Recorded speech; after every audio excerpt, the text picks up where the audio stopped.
प्रायोजक है दगरू सेठ jewellers, GM road near radio station.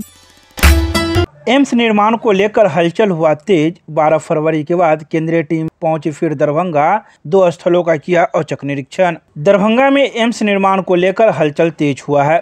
12 फरवरी के बाद सोमवार को फिर केंद्रीय टीम दरभंगा पहुंचकर शोभन बाईपास के पंचोब एम्स स्थल और TMCH परिसर स्थल का औचक निरीक्षण किया। राज्य में सरकार बदलते ही दरभंगा में स्वीकृत बिहार का दूसरा अखिल भारतीय आयुर्विज्ञान संस्थान एम्स के निर्माण में गति आ गई है। राज्य सरकार द्वारा नए सिरे से केंद्र को भेजे गए प्रस्ताव के बाद अब केंद्रीय स्वास्थ्य मंत्रालय के अधिकारियों की टीम एम्स स्थल को दोबारा देखने के लिए पहुंची। 12 फरवरी को केंद्रीय टीम ने दौरा किया था, जिसके बाद आज फिर बिहार सरकार के द्वारा दिए दूसरे स्थल शोभन बाईपास के पास पंचोब पहुंचकर जमीन का मुआयना किया और फिर पूर्व में दिए गए DMCH परिसर स्थित जमीन को भी देखा। बहरहाल निरीक्षण के बाद मौजूदा टीम अपनी रिपोर्ट दिल्ली में मंत्रालय को सौंपेगी, जिस पर इंजीनियर की टीम के द्वारा अंतिम मुहर लगेगा कि एम्स का निर्माण कहां और कब होगा। बताते चले कि केंद्रीय वित्त मंत्री ने वित्तीय वर्ष 2015-16 के बजट भाषण में दरभंगा एम्स की घोषणा की थी। दरभंगा में 1264 करोड़ रुपए की लागत से बनेगा बिहार का दूसरा एम्स। 4 साल में पूरा होना था 750 बेड का अस्पताल का, लेकिन राजनीति का शिकार बिहार का दूसरा एम्स होने से अभी तक यह योजना अधर में लटका हुआ है। एक्सपर्ट लोगों की टीम आई है दिल्ली से, वो देख कहाँ देखे हैं सर? अभी शोभन देखे और यहाँ देखे सर। उपयुक्त क्या लग रहा है सर? वो तो इंजीनियर बताएंगे, हम लोग तो सर आए उनको। अभी क्या देखे हैं आप? शोभन बाईपास वाली जो जगह स्टेट गवर्नमेंट ने ऑफर करी थी वो देखी है, और ये भी स्टेट गवर्नमेंट ने दी थी। दोनों जमीनें दी थी स्टेट गवर्नमेंट। अब आप देखे हैं, रेलवे ट्रैक भी देखे हैं और DMCH भी देखे हैं, तो क्या आप लोग क्या सोचे हैं, क्या स्थिति है यहाँ का एम्स के लिए? वो सारे फैक्टरों को ध्यान में रख के ही जो टेक्निकल टीम है वो अपना रिपोर्ट सबमिट करेगी, उसके बेस पर ही फिर आगे कार्रवाई होगी। कब तक सर हम लोग उम्मीद रखें कि एम्स के लिए आगे कार्रवाई की जाएगी? नहीं, ये तो मतलब जो टीम है अपना रिपोर्ट सबमिट कर देगी 3 हफ्ते में, उसके बाद में फिर आगे का जो भी होगा। सर दोनों जगह देखें, कौन उपयुक्त था वो भी कह सकते हैं। रहमगंज के कुष्ठ कॉलोनी में खड़े एम्बुलेंस में आग लगने से मची अफरा-तफरी। मौके पर पहुंची अग्निशमन की 3 गाड़ियां, आग पर पाया काबू। सोमवार को रहमगंज के कुष्ठ कॉलोनी में उस समय अफरा-तफरी की स्थिति उत्पन्न हो गई जब खड़े एम्बुलेंस में आग लग गई। अचानक आग लगने से आसपास के लोगों में अफरा-तफरी की स्थिति उत्पन्न हो गई। बता दें कि 1 दर्जन के आसपास गाड़ियां खड़ी थी जो खराब थी।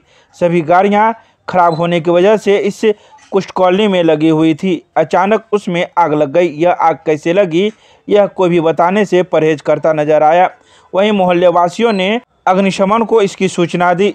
मौके पर जब तक अग्निशमन की गाड़ियां पहुंचती तब तक मोहल्लेवासी अपने घर के बाल्टी के माध्यम से नाले हो या चापाकल का पानी हो, उस पानी को लेकर आग को बुझाने का प्रयास किया। तो वहीं मौके पर पहुंची अग्निशमन की 3 गाड़ियों ने भी आग पर पूरा काबू पाया। तब जाके मोहल्ले के लोगों में चैन की सांस ली। हम लोग घर में थे ना, तो बच्चे लोग देखे तो लोग आवाज़ दिए तो सोए हुए थे, तो दौड़ के आए देखे आग लगा हुआ था। क्या नाम हुआ आपका? इसराइल। कौन सा मोहल्ला है? ये रहमगंज कुछ कॉलोनी।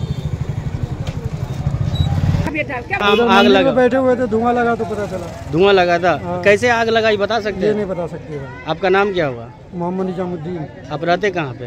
इसी जगह पे। इसी जगह पे। अचानक कैसे लगा आग? अब कैसे बताए भाई, हम लोग वहाँ पे थे, इधर आग धुआं लगा। अच्छा, ये एरिया कौन सा है? रहमगंज कुछ कॉलोनी। ये ऑफिस कौन सा है? वो देख रहे हो क्या? फलेरिया कुछ ऑफिस के सामने ना। सरकारी एम्बुलेंस है ये? सरकारी एम्बुलेंस। पुलिस जब्त किया हुआ है। हाँ, आप बोलिए। ये सब पुलिस जब्त किया हुआ है, उसी का गाड़ी है, पुलिस वाले यहाँ पे लगा के। और सरकारी गाड़ी ना होगा फिर? वहाँ से और ये यहाँ पे यहाँ रखा दिया है। और ये सारी गाड़ी कर्पूरी चौक से ला के यहाँ रखी है। ये DMCH के विभाग का है या ये सिर्फ पकड़ा हुआ गाड़ी है? पकड़ा हुआ गाड़ी है। ये कौन बेता थाना ला के रखी से? बेता थाना ला के रखी से। सारी गाड़ी सरकारी है ना? मिथिला विश्वविद्यालय के जुबली हॉल में अखिल भारतीय उच्चतर शिक्षा सर्वेक्षण 2022-23 से संबंधित कार्यशाला का किया गया आयोजन। दी गई कई बातों की जानकारी। मिथिला विश्वविद्यालय के जुबली हॉल में बिहार सरकार के शिक्षा विभाग द्वारा प्रायोजित अखिल भारतीय उच्चतर शिक्षा सर्वेक्षण 2022-23 संबंधित कार्यशाला का आयोजन मिथिला विश्वविद्यालय तथा कामेश्वर सिंह संस्कृत विश्वविद्यालय के सभी अंगीभूत एवं संबद्ध महाविद्यालयों के नोडल पदाधिकारियों के लिए किया गया, जिसमें 3 सत्र आयोजित किए गए। कार्यशाला का उद्घाटन दीप प्रज्वलित कर किया गया। कार्यशाला में AISHE के विश्वविद्यालय नोडल पदाधिकारी doctor Mohammad Zia Haider, doctor Diwakar Jha, doctor Prachi Marwaha, doctor Ankit Kumar Singh, Amrit Kumar Jha तथा डॉक्टर RN चौरसिया आदि सहित मिथिला विश्वविद्यालय एवं संस्कृत विश्वविद्यालय के सभी अंगीभूत एवं संबद्ध कॉलेजों के डाटा संबंधी महाविद्यालय नोडल अधिकारी मौजूद थे। अपने स्वागत संबोधन में कुलसचिव डॉक्टर अजय कुमार पंडित ने AISHE से संबंधित डाटा की इस आवश्यकता एवं महत्व पर प्रकाश डालते हुए कहा कि इस डाटा को शुद्धता के साथ ससमय भरना अनिवार्य है, अन्यथा कार्रवाई भी हो सकती है। कुलसचिव ने बताया कि मिथिला विश्वविद्यालय के सिर्फ 12 कॉलेजों का ही डाटा भरा जाना बाकी है, शेष सभी कॉलेजों का डाटा अपलोड हो चुका है। इस दृष्टि से मिथिला विश्वविद्यालय बिहार प्रांत में प्रथम स्थान पर है। इसके अलावा उन्होंने कई बातों की चर्चा इस मौके पर की। सदर थाना क्षेत्र के अवैध देसी शराब कारोबारी को किया गया गिरफ्तार, कागजी कार्रवाई कर भेजा न्यायिक हिरासत में। दरभंगा के सहायक आयुक्त मद्य निषेध के प्रदीप कुमार के निर्देश के आलोक में सोमवार को मद्य निषेध विभाग दरभंगा द्वारा गुप्त सूचना के आधार पर सदर थाना अंतर्गत महुआ ग्राम में शमशान स्थल के पास स्वर्गीय सरोवर मंडल के पुत्र विजय मंडल के अस्थायी फूस वाला झोपड़ी के घर से अवैध शराब के कारोबारी के यहाँ सदर के अवर निरीक्षक मद्य निषेध रविशंकर द्वारा तलाशी के क्रम में झोपड़ी के अंदर पुआल में छिपा कर रखे हुए प्लास्टिक के 5 बोरा से नेपाली देसी शराब पाया गया। अवर निरीक्षक मद्य निषेध द्वारा बताया गया कि 4 बोरा में 300 ml के 600 बोतल तथा 1 बोरा में 300 ml के 120 बोतल कुल 216 लीटर अवैध देसी शराब बरामद किया गया है। तो वहीं गिरफ्तार अभियुक्त पर सुसंगत धारा के अंतर्गत प्राथमिकी दर्ज कर कार्रवाई की गई और उसे न्यायिक हिरासत में भेजा गया।